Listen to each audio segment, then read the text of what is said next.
Hello everyone, welcome back to new blog. আজকে সবাই মিলে চলে গিয়েছিলাম ছাদখোলা বাসে করে নেভালের দিকে। যাওয়ার সময় আসলে অনেক বেশি কষ্ট হয়েছিল, কারণ আমরা যে সময়টাতে বের হয়েছি অনেক বেশি রোদ ছিল, মাথার উপর পুরো সূর্যটা পড়তেছিল, যা অনেক বেশি বিরক্তিকর ছিল।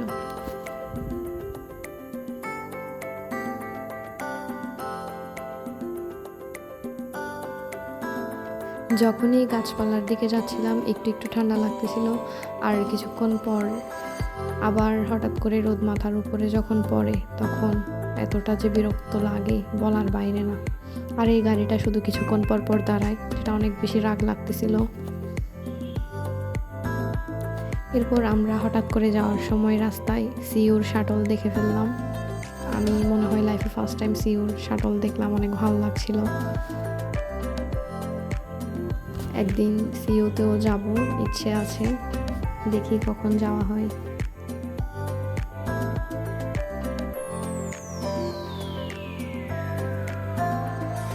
এরপর আমরা ফাইনালি চলে আসলাম নেভালে। তারপর এখানে আসার পর পরিবেশটা দেখতেছিলাম। তারপর সবাই এখানে ঝালমুড়ি খাচ্ছিল, কিন্তু আমি খাইনি। আর এখানে কতগুলো ঘোড়ার গাড়ি ছিল, যা এরা অনেক বেশি প্রাইস রাখে, যার থেকে যেরকম প্রাইস নিতে পারে সে অনুযায়ী রাখে। তারপর এখানে বিচে সবাই বোট চড়ছিল, যেটা অনেক বেশি মজার। আমারও চড়ার ইচ্ছে ছিল, কিন্তু চড়তে পারিনি।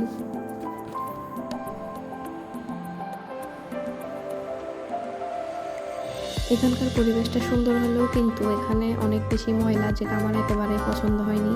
চারপাশে কেন জানি আমি যেদিকে যাচ্ছিলাম শুধু আমার চোখে ময়লাই পড়ছিল। শুধু আমার সাথে কেন এমন হয় আমি জানি না। এই ঘোড়াটা দেখতে অনেক বেশি খারাপ লাগছিল, কারণ এই ঘোড়াটা একেবারেই শান্ত হলেও কিন্তু এর ভিতরে অনেক বেশি কষ্ট পাচ্ছিল। তারপর আমরা ঘোড়ার গাড়িতে উঠেছিলাম, ওঠার পর মনে হয়েছে না, এটাতে চড়া আসলে ঠিক হয়নি। তারপর যখন প্রায় সন্ধ্যা হয়ে যাবে, তার আগের সময়টা মোটামুটি ঠান্ডা ছিল, কারণ সারাদিন অনেক বেশি রোদ ছিল সেদিন।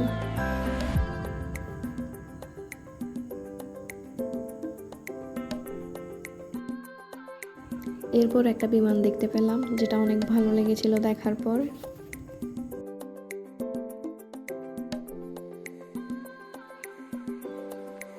বিকালের সময়টাতে আমরা ঠিক এদিকটাতেই ছিলাম। তারপর ঘোড়ার গাড়ি চলছিল, মানুষজন আরও বেশি বাড়ছিল। বিকালের দিকে এখানে মানুষ বেশি হয়, সন্ধ্যার দিকে রাতে অনেক মানুষ থাকে।